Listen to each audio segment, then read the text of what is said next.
I'm Will's Elliman with Newmark Knight Frank. Today, we're interviewing Kerry Haber, president of Bernardon. Bernardon provides architecture, interior design, and landscape architecture.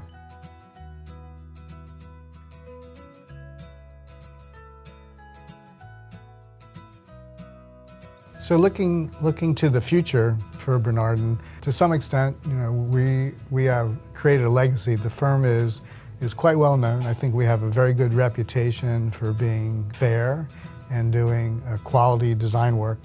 And I would hope that over the next several years that we would be able to not only maintain that reputation, but grow that reputation in terms of that. And as I say, we have a total of 7 partners, and there's a broad range of ages, and we're always looking to bring additional partners on. And so every firm has that transition that they make between generations. And my partner, Art Bernardon, did a very good job of preparing for that. Putting the legacy to me and the other partners, senior partners that we now have, and so we hope to continue that and get the next generation of people to buy in, not only emotionally and professionally, but hopefully financially to invest in our business. In an architecture firm, you need a certain number of principals and shareholders to continue the life of the firm. Unfortunately, many architecture firms only last one generation. The founder is the go-to person, and it can be very difficult to transition and to put that on. Personally, I have an investment in the people who work for us. If we have 80 people who work for us, that means we have a couple hundred people who are dependent upon the success of the firm to continue with their lifestyle and the way they want to be. We have some employees who have been with us a long time. And so over the next several years, as we transition to the next group of shareholders, I hope that will continue, and that will maybe bring new people in, grow from within, the combination that we've done to continue that legacy that Art Bernardon started back in 1973.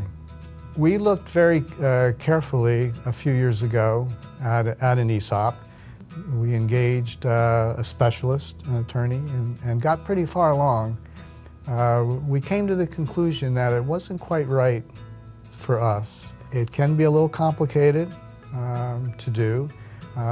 It can be very appropriate when the founding partners are ready to retire, because it spreads the investment out. So we're looking at similar vehicles to do that. As I mentioned, we've grown over the last few years, and we've been very successful in many respects. The downside of that is, to a buyer, is that the value of the firm has increased. And so we need to find a vehicle to make it possible and reasonable, for somebody to buy in and become a shareholder, and the more you spread that out. So we are looking at options to do that, and we're looking very, very seriously at that as we move forward, because we're at a very interesting point in the life of the firm.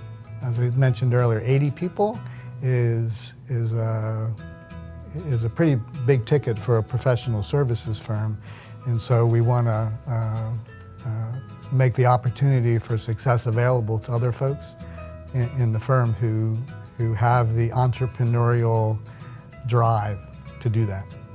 So we'll see what the future holds. The last 5 years have been fascinating in terms of the changes that we've gone through